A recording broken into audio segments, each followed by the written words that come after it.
하나님 말씀 보겠습니다. 하나님 말씀은 요한계시록 2장 1절에서 5절까지 말씀 보겠습니다. 요한계시록 2장 1절에서 5절까지 말씀 한 절씩 교독하도록 하겠습니다.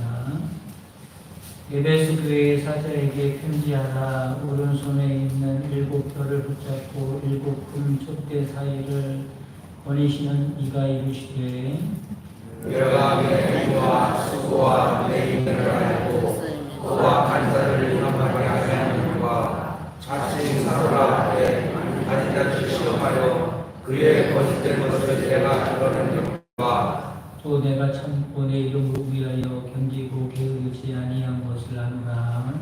그러나 너를 증언할 것이 있나니 너의 처음 사랑을 버렸느니라. 같이 보겠습니다.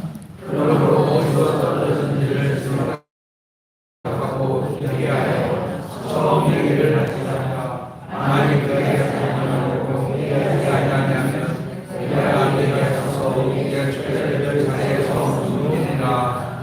아멘. 할렐루야. 아멘.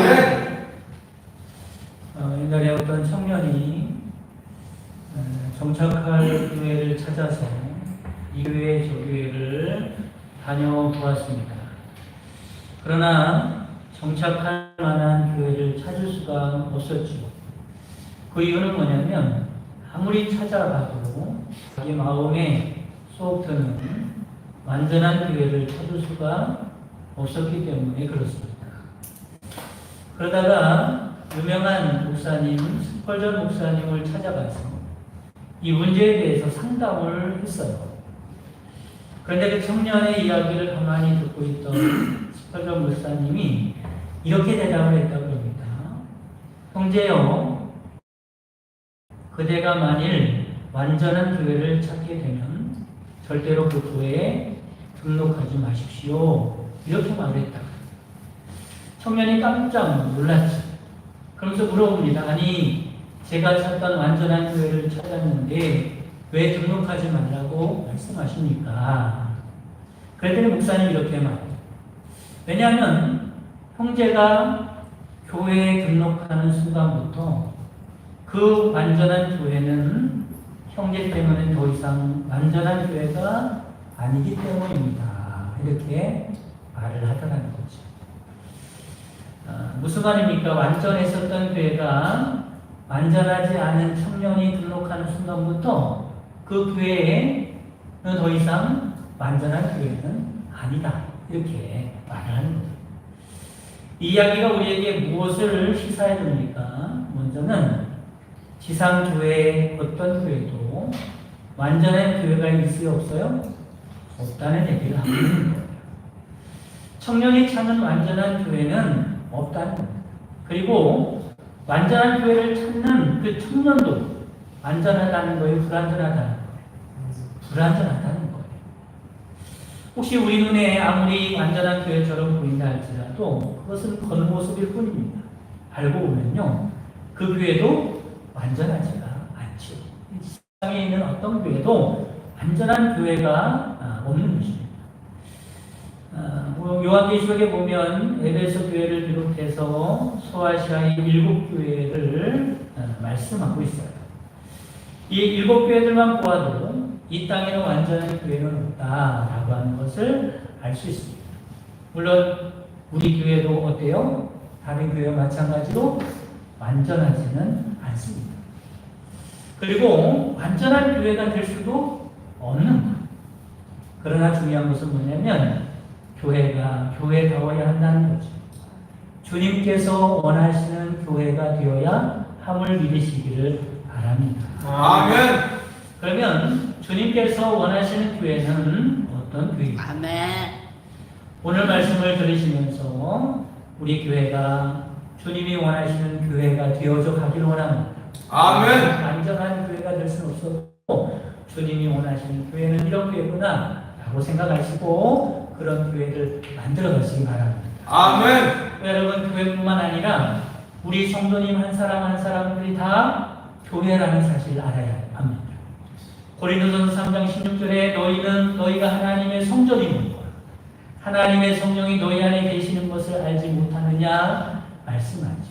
그러므로 오늘 주시는 이 말씀은 우리 교회에 주시는 말씀뿐만 아니라 나에게 주는 말씀이다 라고 하는 걸 깨닫고 여러분들이 주님이 기뻐하시는 교회가 되시기를 간절히 바랍니다. 아멘.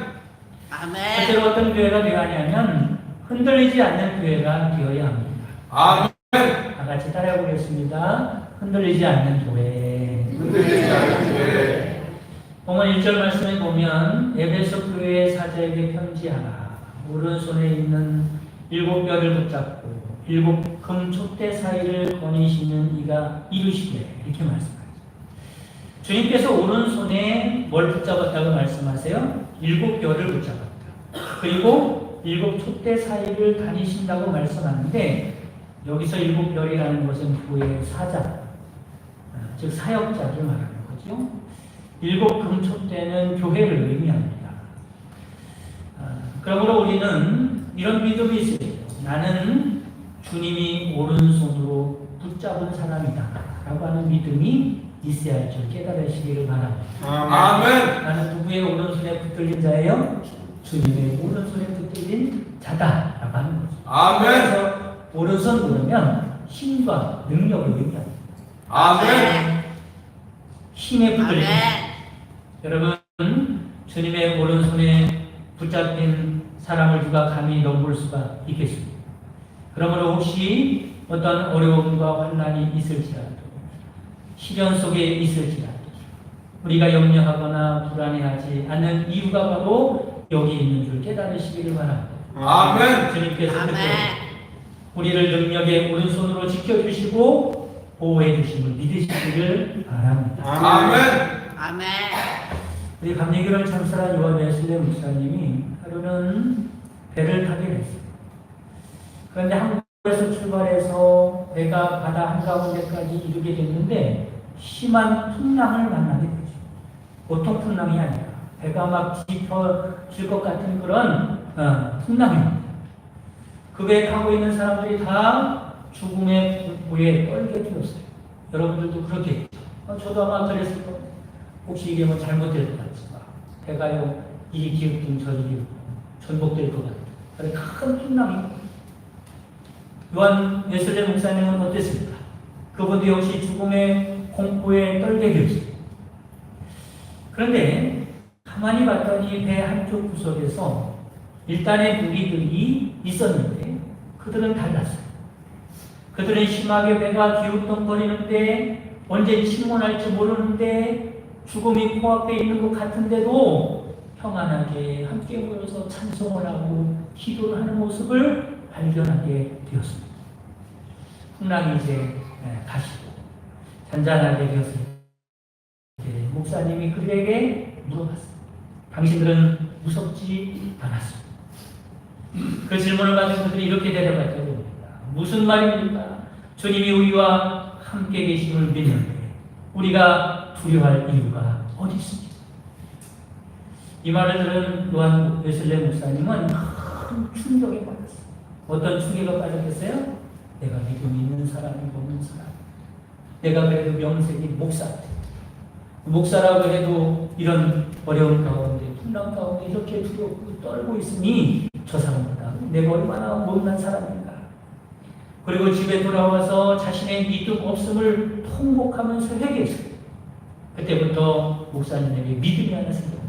어떤 믿음이겠습니까? 내 인생 가운데 하나님께서 나 함께 하시고 나를 지키시고 돌보신다고 하는 임마누엘의 믿음이 생기게 되었다는 이야기입니다. 아멘. 여러분의 처지가 어떻다고 생각하십니까? 풍랑이는 바다 한 군데에 있지 않습니다.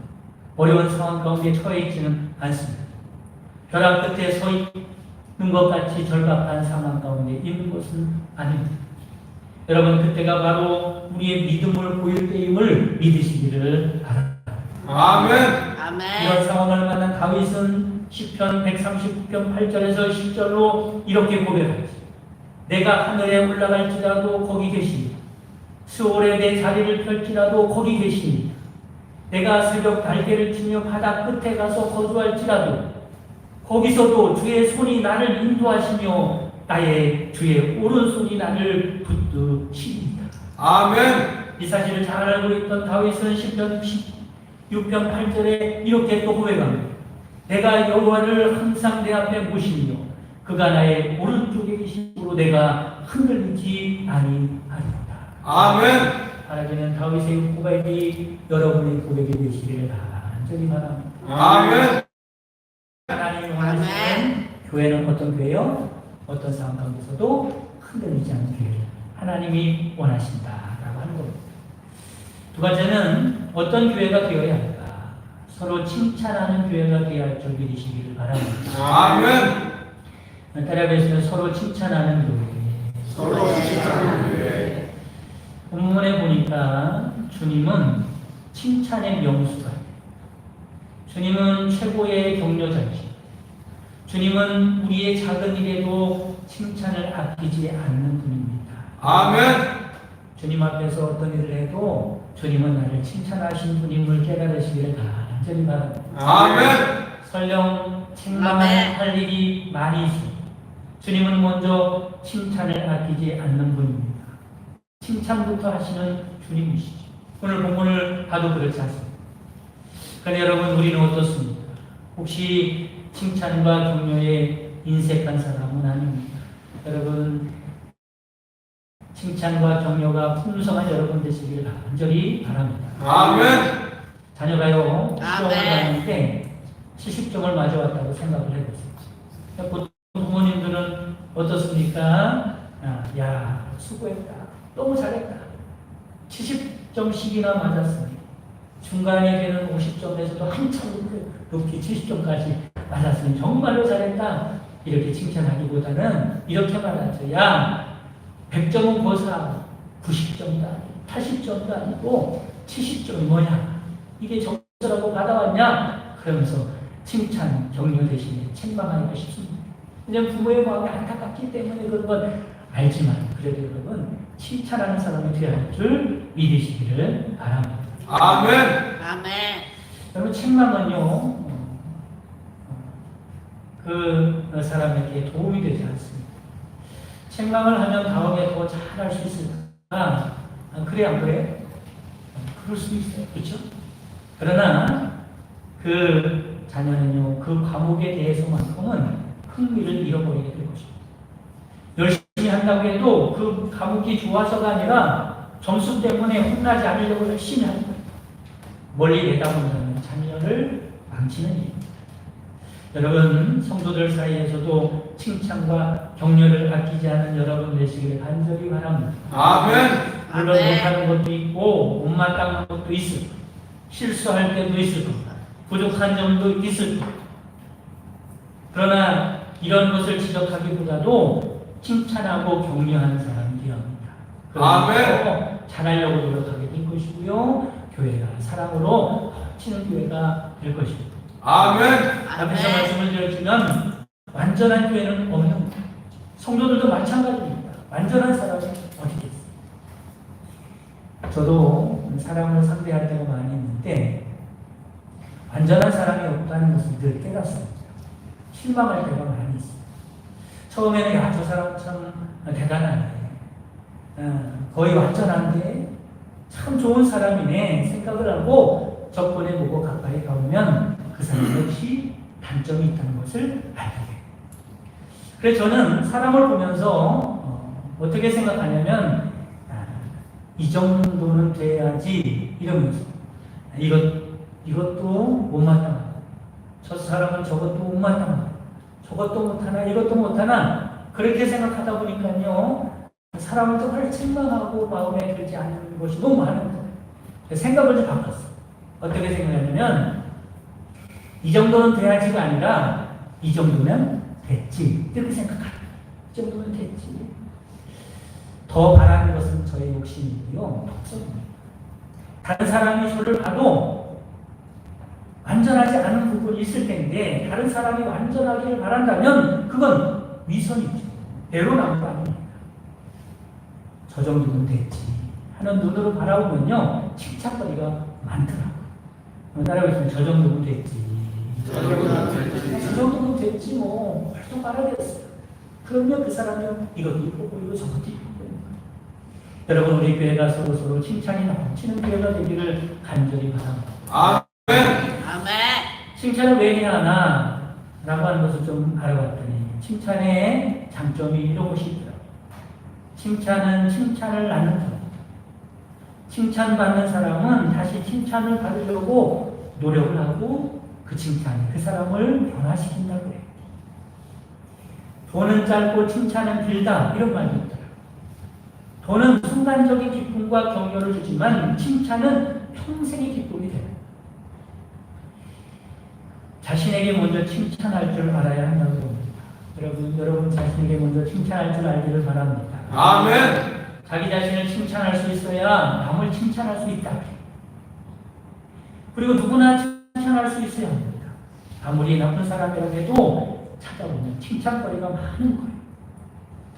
칭찬은 적을 친구로 바꾸고 미운 사람일수록 칭찬을 할 때 그 사람이 나를 위해서 나중에 큰 일을 하게 된다고 합니다. 칭찬은 사랑하는 마음의 결정체고 비난은 원망하는 마음의 결정체라고 합니다. 여러분 칭찬은요 사랑하는 마음이 있을 때 생기는 거예요.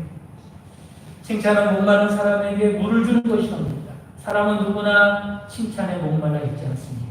여러분 목말라 하는 사람들에게 칭찬을 해주시기 바랍니다. 아멘. 칭찬은 칭찬으로 돌아오고 비난은 비난으로 돌아오는 거예요. 내가 다른 사람에게 칭찬하면 그 칭찬이 나에게 돌아오는 거예요. 비난하면요 그 비난이 곧 나에게 또 돌아오는 거예요. 한마디의 칭찬은 그 사람을 성공시키는 지름길로 가게 한다는 거예요. 여러분 서로 칭찬을 많이 하는 교회가 되기를 주님의 이름으로 축복합니다. 아멘. 세 번째, 처음 사랑을 회복하는 교회가 되어야 한다라고 하는 거죠. 따라 보겠습니다. 처음 사랑을 회복하라. 처음 사랑을 회복하라. 그러면 이런 생각을 할 수 있어요. 주님께서 요구하시는 처음 사랑의 정체가 무엇일까? 마치 이런 것일까? 여러분 처음 만나서 사랑을 나누면 사랑의 불꽃이 튀죠. 금방 만나서 헤어졌는데도 또 보고 싶죠. 빨리 밤이 지나가고 내일이 오면 또 그 사람 만날 텐데 그러면서 기다리게 되고 만나면 마음이 설레는 그런 첫사랑을 말하는 것입니다. 물론 우리에게도 예수님을 처음 만났을 때 이런 처음 사랑이 있었습니다. 그렇죠? 예수님을 처음 만났을 때 구원의 감격과 기쁨이 충만했어요. 말씀을 듣다가도 감격에서 눈물이 나고 찬송을 하면서도 기뻐서 눈물을 흘렸습니다. 그 기쁨이 얼마나 크든지 세상의 모든 것이 온통 아름다워 보일 때가 있었어요. 그때는 내 인생 전부를 주님께 드리겠다고 고백을 했어요. 여러분 그런데 지금은 어떻습니까? 이런 감정이나 눈물이나 기쁨이나 황홀함이 사라지고 말지 않았습니다. 그러면 첫사랑이라는 처음 사랑을 회복하라는 말씀은 이런 감정을 다시 회복하라는 말씀일까? 이렇게 이해하기 쉽지만 사실은 이런 사랑을 말씀하는 게 아닙니다. 이런 감정적인 사랑은 다시 회복하거나 또 그 사랑을 유지하기는 거의 불가능합니다.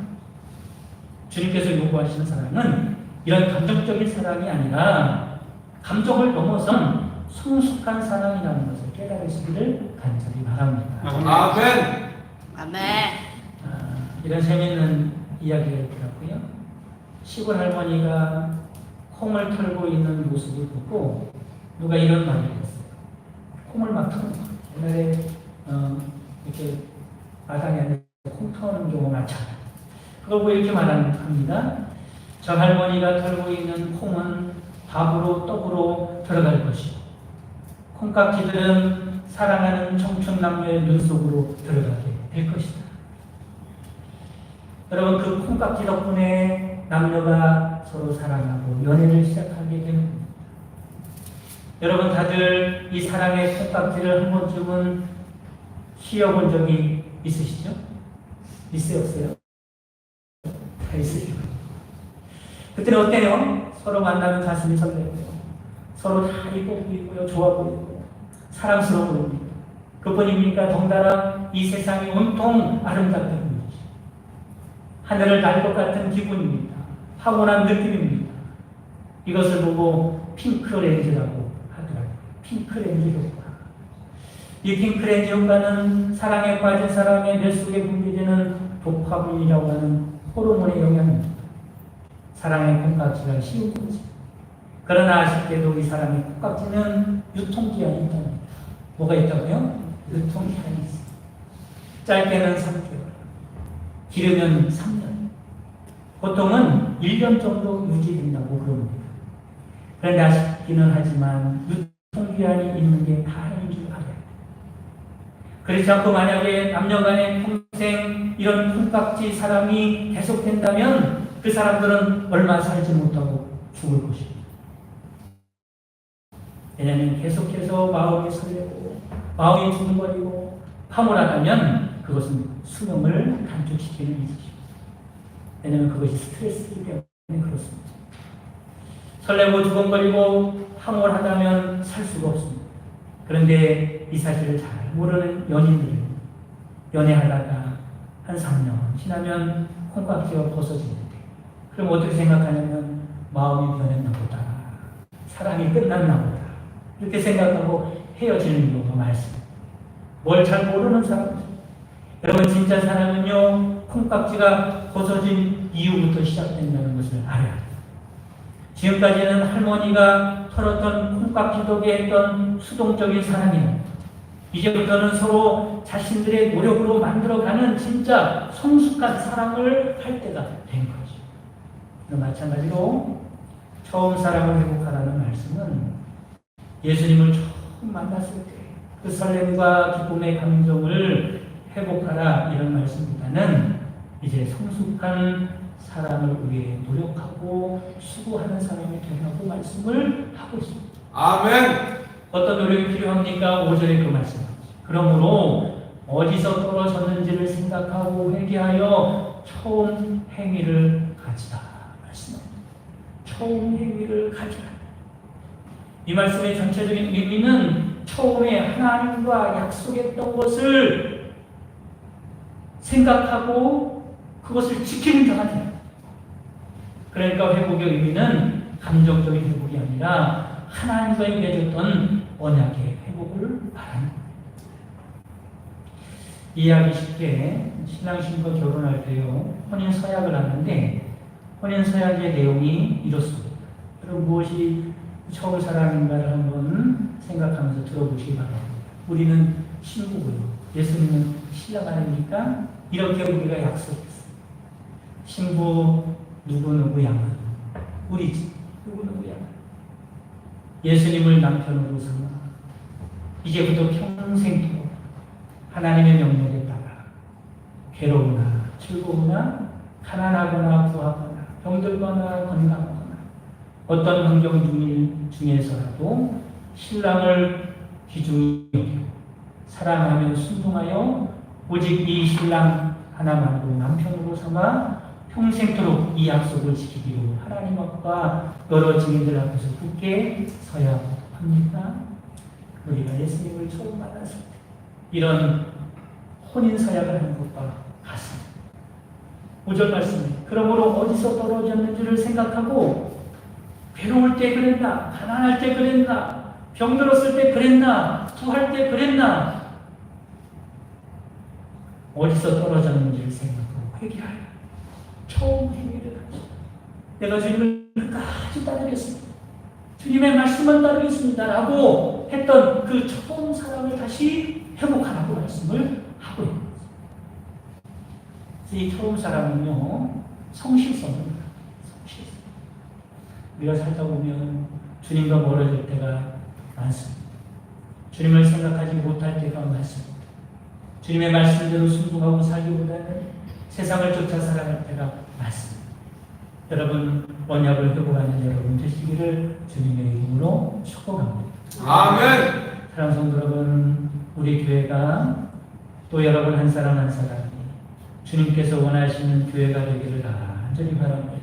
아멘. 어떤 상황 속에서도 흔들리지 않는 교회, 서로 칭찬이 넘치는 교회, 처음 언약을 성실하게 지켜나가는 교회가 되기를 주님의 이름으로 축복합니다. 아멘. 주기도문으로 예배를 마치겠습니다. 하늘에 계신 우리 아버지여, 이름이 거룩히 받으시오며 나라의 마으시오며 뜻이 하늘에서 같이 하늘에서 이루어집니다. 오늘날 우리에게 일용할 양식을 주옵시고 우리가 우리에게 죄를 사하는 것 같이 우리의 죄를 사하여 주옵시고 우리를 시험에 들지 말게 하옵시고 다만 악에서 구하옵소서. 내게 나라와 권세와 영광이 아버지께 영원히 있사옵나이다. 아멘.